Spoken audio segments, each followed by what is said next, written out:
Tā, man tagad interesē, kas notiks ar personīgo zīmolu pēc 3-5 gadiem. Es ticu, ka tas ir digitālais aktīvs un būs, bet kurš kādā formā? Tu kā eksperts lūdzu. Tas ir, protams, digitālais aktīvs, jā.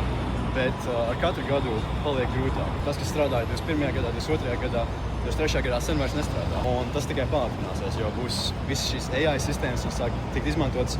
Ļoti daudz cilvēku izmanto AI, lai skriptotu savus video, bet drīz vien būs cilvēki, kas izveido tādas end-to-end sistēmas, kas izdomā paši savas idejas, izdomā paši savus skriptus un uzģenerē visus video materiālus un iepostot tos video Instagramā. Tas jau šodien ir izdarāms. Šodien tas ir diezgan dārgi, bet viss AI izmaksas paliks tikai lētāks.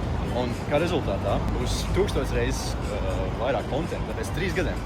Visticamāk būs 100 reizes, 1000 reizes vairāk kontenta pasaulē, bet cik daudz vairāk skatītāju būs? Nebūs 1000 reizes vairāk skatītāju. Būs varbūt 10%, 20% vairāk skatītāju. Ja jūs nebūsiet izbūvējuši savu personīgo zīmolu, būs vienkārši neiespējami izsisties pret mākslīgās inteliģences sistēmām. Tā kā šis ir pēdējais laiks, kad to darīt un izcirst savu digitālo real estate. Bet kā arī tas dod vienu advantage tiem, kas jau būs izcirtuši savu to digitālo real estate, jo kad viss būs AI ģenerēts, kad cilvēki nekā neuzticēsies vairāk, viņi ies pie tiem cilvēkiem, kuri jau eksistēja pirms tam. Viņi ies pie cilvēkiem kā tevis. Jo viņi zina, ka tu esi īsts cilvēks, ka tu esi īsts kreators, un tev var uzticēties, ka neesi kaut kāda AI sistēma. Jā, man pat bail palika. Es īstenībā webinārā tieši ar to arī gāju, ka klausties, pēdējais laiks.